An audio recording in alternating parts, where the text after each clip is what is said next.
من هو ذو القرنين؟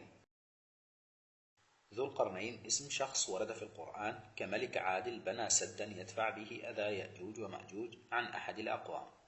أما في كتب اليهودية هو كورش ملك الفرس.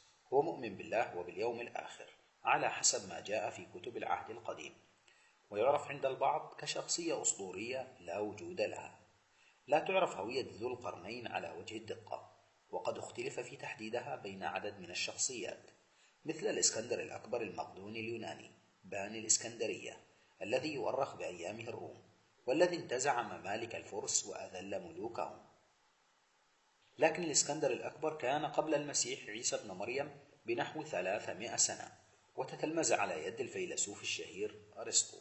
وتوفي الإسكندر في قصر نبوخذ نصر ببابل سنة 323 قبل الميلاد، وله من العمر 32 سنة، أي أن سيرته معروفة بالكامل. إذن من هو ذو القرنين؟ هناك شخصيات كثيرة قيل عنها أنها هي ذو القرنين، لكن ولعدم الإطالة أقرب الشخصيات دقة ووضوح حسب كتب التاريخ والسير أن ذو القرنين هو أحد ملوك حمير المملكة اليمنية القديمة. وتذكر بعض الكتب التاريخية اسم ذو القرنين كاملا، وهو الصعب بن نفي مراثد بن الحارس، إلى أن يصل نسبه إلى يعرب بن قحطان بن هود، إلى آخر نسبه سام بن نوح عليه السلام.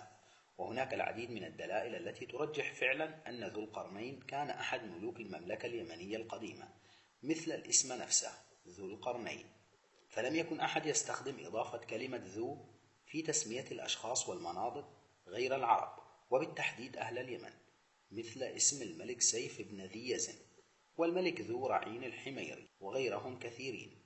كما أن المادة التي استخدمها ذو القرنين في بناء سد يأجوج ومأجوج وهي الحديد والنحاس لم يكن يستخدمها في بناء السدود غير أهل اليمن القدماء، فسد مأرب القديم باليمن يظهر استخدامهم لقضبان من النحاس والرصاص في بناء السد.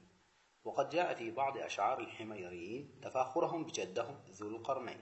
وقال عنه أحد المؤرخين تقي الدين المقريزي: قد غلط من ظن أن الإسكندر هو ذو القرنين الذي بنى السد، فإن لفظة ذو عربية، وذو القرنين من ألقاب العرب ملوك اليمن. لهذا فالأرجح والأدق أن ذو القرنين هو الصعب بن في مراثد ابن الحارث أحد ملوك العرب اليمنيين.